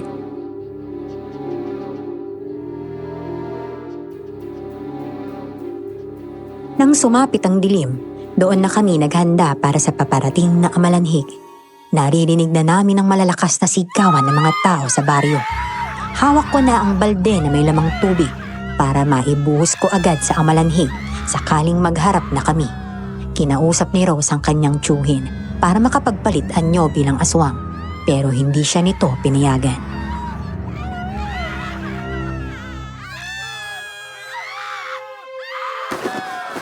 Hindi mo kailangan magpakita bilang aswang para makalaban ka sa amalanhig, Rose. Tandaan mo, hindi lang ikaw ang lalaban dito. Nandito kaming lahat.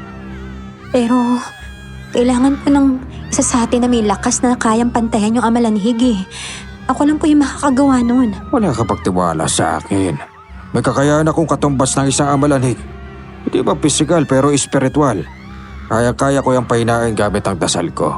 May tubig naman si Popoy na lalo makakapagpahina sa kanya. Ang mga tao, papunta na rito sa kinaroroonan natin. Hoy kayo!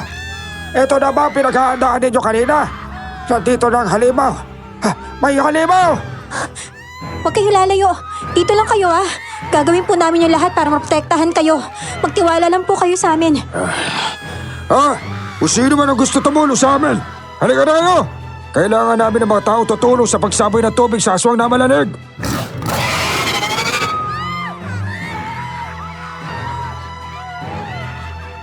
Nakita namin ang malanhig na paparating. May nahuhuli siyang mga tao, kinakagat sa leeg at iniinom ang dugo. Kahit matigas ang katawan ng amalanhig, malakas ito at mabilis pa rin kumilos.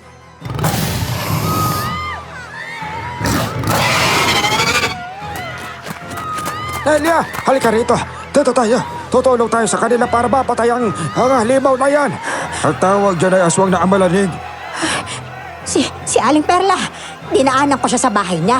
Pero nakita ko na siya mismo ang may kontrol sa aswang na yon.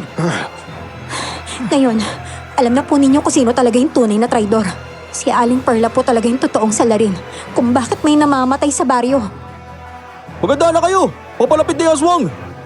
Kumuha na kayo ng mga balde at lagyan nyo ng tubig! Heto na, Nelia. Heto, isang balde. Sumando ka na ng tubig dyan sa malaking drum at isaboy mo dyan sa amalanhig. Eh, teka, bakit tubig? Huwag na kayong magtanong na magtanong. Gawin nyo na lang sinasabi ko sa inyo. Marami pang nadisgrasya dahil sa amalanhig. Habang papalapit siya sa amin, nakita kong dumating si Rita.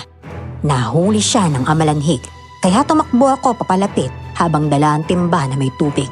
Isinaboy ko iyon sa amalanhig. Nabitawan niya ang kaibigan ko.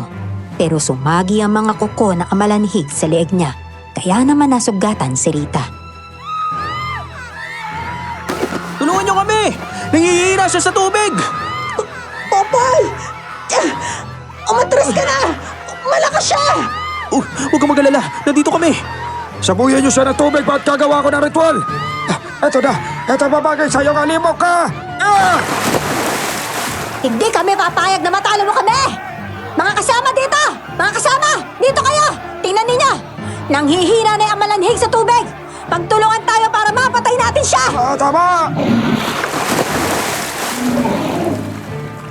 Lumapit pa ang iba para tumulong. Kaya binuhat ko si Rita papunta sa kinaroroonan ni Rose na hindi gumagalaw at nakatingin lamang sa amin. Sa hindi inaasahan, bigla siyang nag-anyong aswang at sinalakay ang amalanhig. Natigilan ng mga tao nang makita sa aktwalang totoong pagkatao ni Rose.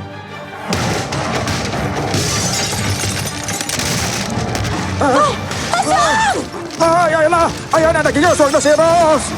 Huwag kayong titigil sa pagtulong! Kailangan namin ang tulong ninyo para manalo tayo! Si Rose, nasugatan siya ng amalanhig! Tutulong tayo, dalianin niya! Dito ka lang, Rita. Maliit lang ang sugat mo. Kaya alam kong hindi ka mapapano. Popoy, ano ba ginagawa mo? Nasarap na natin yung kalaban. Mamaya mo na si kasuhin si Rita. Wala naman siyang malalang sugat eh. Oo na, ito na. Sumugod na ako sa kinaroroonan ng amalanhig. Dala ang 2 balde ng tubig. Isa-isa kong isinaboy ang laman ng mga iyon sa halimaw. Natumba ang aswang na amalanhig sa mga sandaling iyon. Si Rose bagsak din sa lupa habang iniinda ang sugat sa pakpak niya. Tuluyan na nangihina ang aswang! Wala na siyang panlaban sa atin! Kaya abutan niyo na ako ng posporo at gas! Kailangan na natin siya sunugin para tuluyan na siyang hindi makabalik! Ito na po, Posporo. Kukuha lang po ako ng gasolina. Wag! Ay, tama na! Huwag ninyo patayin ulit ang asawa ko! Patay na kasi! Kaya huwag nyo na siyang gawin parang baboy na daboy din! Mga hayop kayo! Pinagtutulungan ninyo ang asawa ko! Isa ka pa huwag! Wala kang pinagkaiba sa akin, pero sinisira mo ang anting-anting ko! Buti naman at dumating ka na, tanda! Wala na magagawa ang mangkukulam dito! Nakagaya mo para mailigtas ang asawa mo! Tignan mo ang kalagayan niya ngayon. Bangkay na at inuud na. Sana hinayaan mo na lang siyang tuluyang mabulok sa lupa. Hindi. Mag-isa na lamang ako sa buhay. Kaya kailangan ko na kasama. Bakit? Nakikilala ka pa ba niya? Hindi na nga niya alam na ikaw ang asawa niya. Kahit na, nakokontrol ko pa rin siya. Bagay na hindi mo na magagawa ngayon. Wala ka na kapangyarihan bilang isang mangkukulam. Kahit ikaw, papatayin yan kapag nagkaroon ulit siya ng lakas. Ay, nako. Bahala kayo. Tignan ninyo. Hindi lang ang asawa ko ang halimaw. Pati ang babae yan. Lumabas na ang pagkaaswang niya. Kaya kung papatayin niyo ang mahal kong asawa, ay isama niyo ang babae yan. Walang gagalaw kay Rose. Sapagkat binuwis niya ang sarili niyang buhay para sa ating lahat. Sinubukan niyang labanan ng amalanhik kaya siya nagkaroon ng sugat. Ito na po yung gasolina. Sige na, isaboy mo na yan sa katawan ng amalanhik. Popoy, tulungan mo ako. Oo, akin na isang galon ng gas. Sabay naming binuhusan ng gas ang katawan ng aswang. Saka iyon sinindihan ni Kuya Juan. Nagwala ito ng mga oras na yon. Si Aling Perla halos maiyak sa pagmamakaawa na huwag patayin ang asawa niya. Pero nang gabing yon, tuluyan ding naging abo ang amalanhig. Si Rose naman, sugatan. Dahan-dahang naglalakad palayo habang nakatitig lang sa kanya ang mga tao. Rose, hindi namin alam na inosente ka. Hindi na po kailangan magpaliwanag.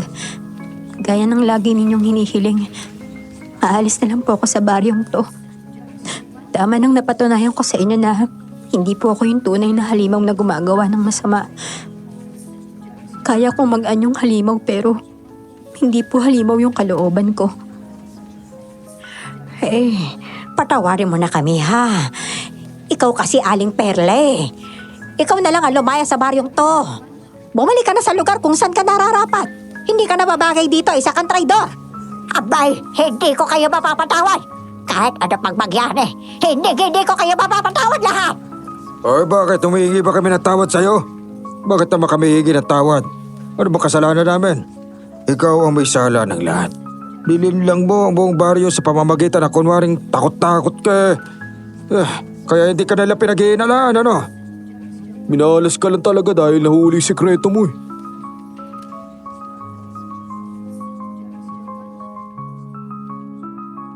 Nang gabing iyon, pinagtulungan ng mga tao ang matandang babae para palayasin sa baryo. Pagtingin ko sa kinaroroonan ni Rose, wala na siya. Hinawakan ako ni Rita sa braso.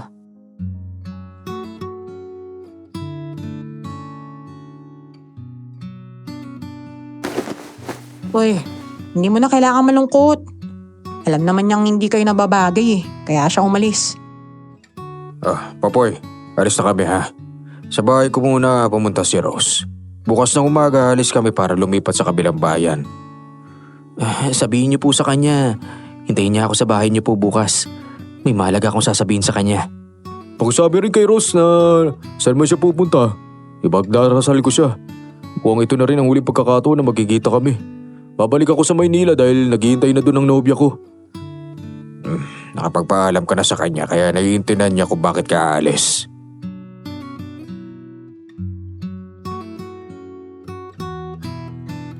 Dinala ko si Rita sa bahay nila at ginamot ang mga sugat niya. Hindi maalis ang tingin niya sa akin sa mga sandaling iyon.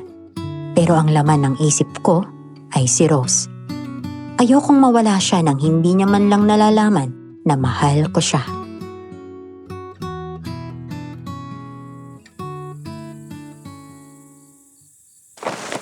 Ay, si Rose ba yung laman ng isip mo ha? Oo. Ayokong umalis siya nang hindi niya nalalaman na mahal ko siya, Rita. Mahal mo talaga siya? Oo. Alam kong alam mo rin yon. At wala akong magawa. Siya talaga ang napupusuan ko.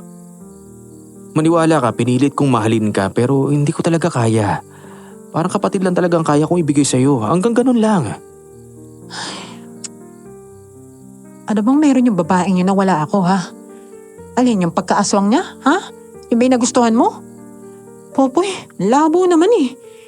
Kahit bubrusko-brusko ako, maganda rin naman ako ah. Hindi mo man lang ba nakikita yun? Nakikita ko ang lahat. At masaya ako dahil mahal mo ako. Pero patawarin mo ko, hindi ko talaga kayang mahalin ka ng higit sa inaasahan mo. Kung ganun, umaasa lang pala talaga ako sa wala. Alam mo naman na simulat sa pool na may gusto na ako sa'yo eh. Pero, pinaramdam mo rin naman kasi sa akin na gusto mo ako ah. Pinahalagahan kita.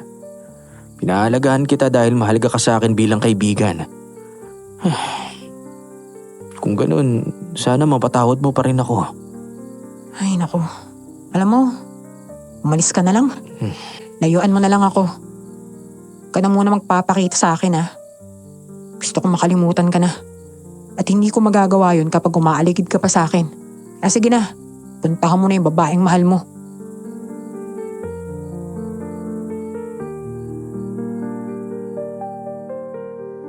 Naiintindihan ko siya. Kaya hindi na ako nagsalita pa at kaagad na akong umalis. Pumunta ako sa bahay ni Kuya Juan. Natatnan ko ang magtsuhin na nagliligpit para umalis.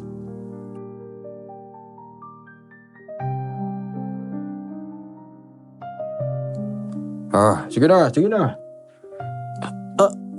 Kuya Juan, akala ko ba bukas pa kayo aalis? Bukas naman talaga. Pero itong si Rose masyado nagmamadali eh. Ay, kaya nga aalis na sana kami para hindi na tayo magkita pero nagkita pa rin. Rose, huwag mo naman gawin sa akin to. Kaya ako nandito para sabihin sa'yong mahal kita. Imposibleng wala kang nararamdaman para sa akin. Kahit hindi ka nagsasalita, alam kong mahalaga ako sa'yo. Naiintindihan kong bawat kilos mo. Ang mabuti pa, hayaan ko na muna kayo mag-usap. Doon lang muna ako sa labas ha. Sige po. Popoy, hindi mo ako pwedeng mahalin. Hindi naman ako normal na tao eh. Hindi mo na ako mababago. Ganito na talaga ako. Ayoko naman dumating yung araw na masaktan ka. Kaya mas mabuti ngayon pa lang. Tapusin na natin to kung ano man tong namamagitan sa atin. Yung nararamdaman mo, ibalang mo na lang sa iba. Doon mo na lang ilaan yan sa kaibigan mong si Rita. Kinausap ko na si Rita. Sinabi ko na sa kanya na ikaw ang mahal ko. Hindi ko alam kung galit siya o hindi pero alam ko nasaktan siya. Rose, pakiusap, bigyan mo naman ako ng pagkakataon. Hindi ako natatakot sa iyo. Kung ano man ang naghihintay sa akin bukas, kasama ka, handa akong harapin yun. Pero, mapapahama ka lang kasi kapag dumikit ka sa akin, Popo. Wala akong pakialam. Handa akong harapin ang lahat para sa ating dalawa. Sasama ako sa iyo kahit saan ka magpunta. Wala na rin akong mga magulang, Rose. Mag-isa na lang ako sa buhay. Kung bumuo man ako ng sarili kong pamilya, gusto ko sanang ikaw ang magdala ng mga anak ko. Bigyan mo lang ako ng pagkakataon.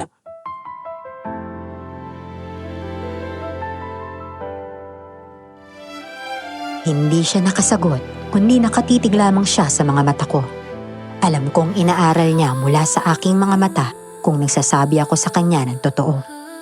Bigla niya akong hinawakan sa pisngi. Ngumiti siya sa akin. Senyales na tinatanggap niya ang pagmamahal ko.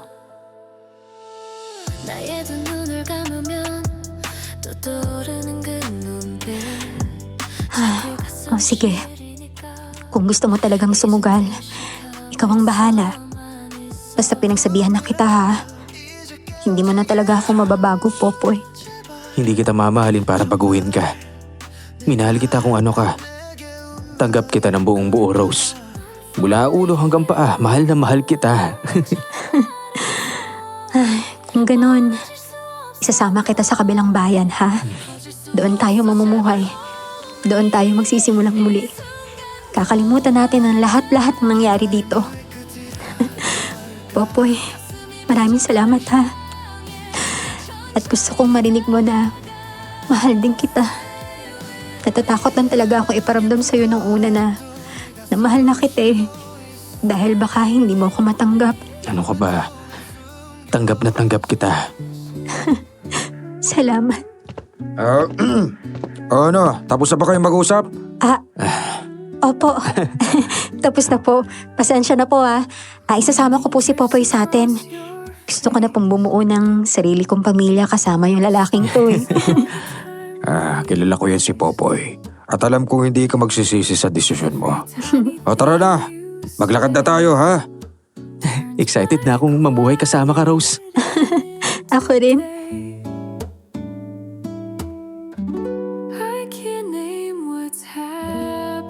Madaling araw na makarating kami sa lilipatan namin. Pagsikat ng araw, saka ako nakita na nasa paanan pala kami ng burol. Liblib, walang kapitbahay at malaya sa lahat. Doon, tuluyang nagbago ang buhay ko. Inalagaan ko si Rose na parang prinsesa. Nagtanim kami ng gulay at kamoting kahoy at nag-alaga ng mga hayop para hindi na siya umalis. Ngayon, may 3 na kaming anak.